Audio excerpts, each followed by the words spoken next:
नमस्कार दोस्तों, स्वागत है आपका आकाश जीएस एकेडमी में। दोस्तों, अब तक हिंदी की इस सीरीज़ में दोस्तों 5 लेक्चर आ चुके हैं। दोस्तों, ये है छठा लेक्चर और आज के इस लेक्चर में दोस्तों बहुत ही महत्वपूर्ण टॉपिक के बारे में बात करेंगे। जिह्वा के आधार पर स्वरों का वर्गीकरण देखेंगे। दोस्तों, यहाँ से आपका कोई भी एग्जाम, यूपी से रिलेटेड कोई भी एग्जाम हो दोस्तों, चाहे वो लोअर पीसीएस हो, चाहे वो लेखपाल का एग्ज़ाम हो, चाहे वो जूनियर असिस्टेंट का एग्ज़ाम हो, कोई भी एग्ज़ाम हो दोस्तों, यहाँ से दोस्तों एक क्वेश्चन एग्ज़ाम में आता ही आता है। तो वीडियो को दोस्तों अंत तक देखिएगा। अंत में एक ट्रिक मैंने बना दी है दोस्तों, उस ट्रिक को देखने के बाद ये टॉपिक आप कभी नहीं भूलेंगे और एग्ज़ाम में 1 नंबर आप लेकर के ज़रूर आ जाएंगे। तो चलिए दोस्तों, लेक्चर की शुरुआत करते हैं। तो दोस्तों, जब हम स्वर जैसे आ ई उ ए ऐ बोलते हैं तो हमारी जीभ जो है दोस्तों अलग अलग जगहों पर उठती है। जैसे कुछ स्वर ऐसे होते हैं जिनके उच्चारण में जीभ का अगला भाग जो है ऊपर उठता है, यानी कि अगला भाग जो है, जीभ का अगला हिस्सा जो है वो एक्टिव होता है। और कुछ स्वर ऐसे होते हैं दोस्तों जिनके उच्चारण में जीभ का मध्य भाग एक्टिव होता है। और कुछ स्वर ऐसे भी होते हैं जिनके उच्चारण में जीभ का जो पिछला भाग है दोस्तों वो ऊपर की ओर उठता है, यानी कि एक्टिव होता है। तो इन्हीं जीभ के आधार पर दोस्तों, जीभ के एक्शन के आधार पर इन स्वरों को 3 भागों में बांटा गया है। वो कौन कौन से हैं? पहला तो है अग्रस्वर, जिसमें जीभ का अगला हिस्सा एक्टिव होता है। दूसरा है मध्य स्वर, जिसमें जीभ का दोस्तों मध्य का हिस्सा जो है एक्टिव होता है। और तीसरा है दोस्तों पश्च स्वर, जिसमें जीभ का पिछला हिस्सा एक्टिव होता है। तो चलिए एक एक करके इन पर विस्तार से चर्चा करते हैं। तो पहला है दोस्तों अग्रस्वर, यानी कि फ्रंट वॉवेल्स। अब इसकी परिभाषा देख लेते हैं क्या है। जिन्हें बोलते समय जीभ की नोक यानी कि जीभ का अगला हिस्सा, आगे का हिस्सा जो है एक्टिव होता है, उन स्वरों को दोस्तों क्या कहते हैं? अग्रस्वर कहते हैं। कौन कौन से हैं? पहला तो है ई, फिर दूसरा है बड़ी ई, फिर ए और ऐ। ये 4 स्वर आपको याद रखने हैं। इनका जब आप उच्चारण करेंगे तो जीभ का अगला हिस्सा जो है दोस्तों ये एक्टिव होता है। आप उच्चारण कर करके देख लीजिए। अपने सामने एक छोटा सा मिरर ले लीजिए और उसके सामने जब इन स्वरों का उच्चारण करेंगे, जैसे आप ई बोलेंगे, ई, तो देखिए ई जो है, ई बोलने में जीभ का अगला हिस्सा आगे की तरफ दिख रहा है। ई बोलने में क्या हो रहा है? जीभ का अगला हिस्सा आगे की तरफ शो हो रहा है, आगे की तरफ आ रहा है। तो इसका मतलब है जीभ का अगला हिस्सा इसमें एक्टिव हो रहा है। उसी तरीके से ए और ऐ है दोस्तों, इसको भी उच्चारण करके देख लीजिए। बोलिए ऐ ऐ। तो ऐ बोलने में या ए बोलने में जीभ का अगला हिस्सा आगे की तरफ एक्टिव हो रहा है। तो इसलिए इन स्वरों को दोस्तों क्या कहते हैं? अग्रस्वर कहते हैं। चलिए आप दूसरे नंबर के स्वर पर चर्चा कर लेते हैं। अब दूसरा नंबर का स्वर है दोस्तों मध्य स्वर। मध्य स्वर किन्हें कहते हैं?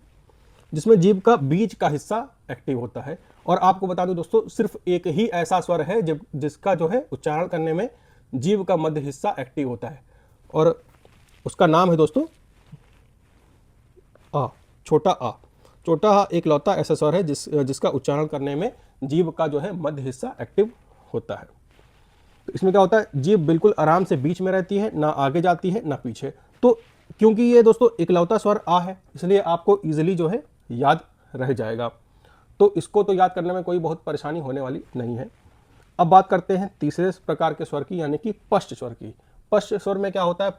पश्च का मतलब दोस्तों होता है पीछे का हिस्सा, जिसके उच्चारण में जीभ का पिछला हिस्सा एक्टिव रहता है, या पिछला हिस्सा जो है ऊपर की ओर उठता है, उसे कहते हैं पश्च स्वर। कौन कौन से हैं? पहला तो है बड़ा आ, फिर छोटा ऊ, बड़ा ऊ, ओ और औ। ये ऐसे स्वर हैं जिन्हें पश्च स्वर कहते हैं और इनके उच्चारण में जीभ का जो पिछला हिस्सा है वो एक्टिव रहता है। तो ये तीनों टॉपिक दोस्तों हो गए। अब चलिए देखते हैं ट्रिक। इसको ट्रिक के माध्यम से भी एक बार देख लेते हैं, जिससे कि एग्जाम में आपका 1 नंबर यहां से पक्का हो जाए। तो जो दोस्तों मैंने ट्रिक बनाई हुई है वो है नंबर 3। ये नंबर 3 का जादू मैं आपको दिखाता हूं। जैसे नंबर 3 है, तो नंबर 3 से कौन कौन से स्वर बन सकते हैं? जो नंबर 3 का ये जो आकार है, इससे कौन कौन से स्वर बन सकते हैं? पहला तो दोस्तों आ बन सकता है। देखिए, पहले लिखा 3 और इसी को बना दिया आ, और फिर हो गया बड़ा आ। एक तो हो गया दोस्तों छोटा आ, फिर दूसरा हो गया बड़ा आ। तीसरे नंबर पे छोटा ऊ आता है, ये भी 3 की तरह बनता है। फिर चौथे नंबर पे आता है दोस्तों बड़ा ऊ। तो ये ऐसे स्वर हैं दोस्तों जो 3 से बनते हैं। किससे बनते हैं दोस्तों? 3 से बनते हैं। और कौन कौन से स्वर हैं दोस्तों? 2 स्वर और हैं। से पहले 3 लिखा, फिर इसको ओ कर दिया, फिर उसके बाद फिर 3 मैंने लिखा, फिर इसको ओ कर दिया। तो ये स्वर ऐसे हैं दोस्तों जो 3 से बनते हैं। और इसमें दोस्तों देखिए ये वाले जो स्वर हैं बड़ा आ से लेकर के ओ तक, ठीक है, कहाँ से कहाँ तक? बड़ा आ से लेकर के, बड़ा आ से लेकर के ये ओ तक का, ये सारे दोस्तों क्या हो गए? आपके पश्च स्वर हो गए। तो पश्च स्वर की यही ट्रिक है दोस्तों कि जितने भी स्वर 3 से बनते हैं, नंबर 3 से बनते हैं, उन्हें पश्च स्वर कहते हैं, सिर्फ एक स्वर को छोड़ के। वो कौन सा स्वर है? ये छोटा आ। क्योंकि छोटा आ के बारे में अभी हम लोगों ने पढ़ा था कि एकमात्र ऐसा स्वर है जो मध्य स्वर है। इसके बाद जितने भी नंबर 3 से दोस्तों बनते हैं स्वर, उन्हें कहते हैं पश्च स्वर। कौन कौन से हैं? बड़ा आ, उ, बड़ा उ, ओ और औ।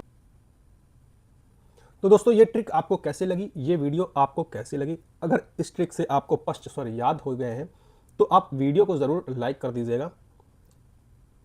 और अगर आपका कोई भी डाउट हो दोस्तों तो आप कमेंट बॉक्स में ज़रूर लिखिए, मैं आपके डाउट को क्लियर करूँगा।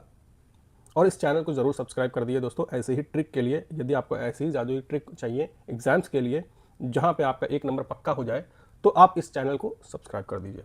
मिलते हैं अगली वीडियो में, तब तक के लिए जय हिंद।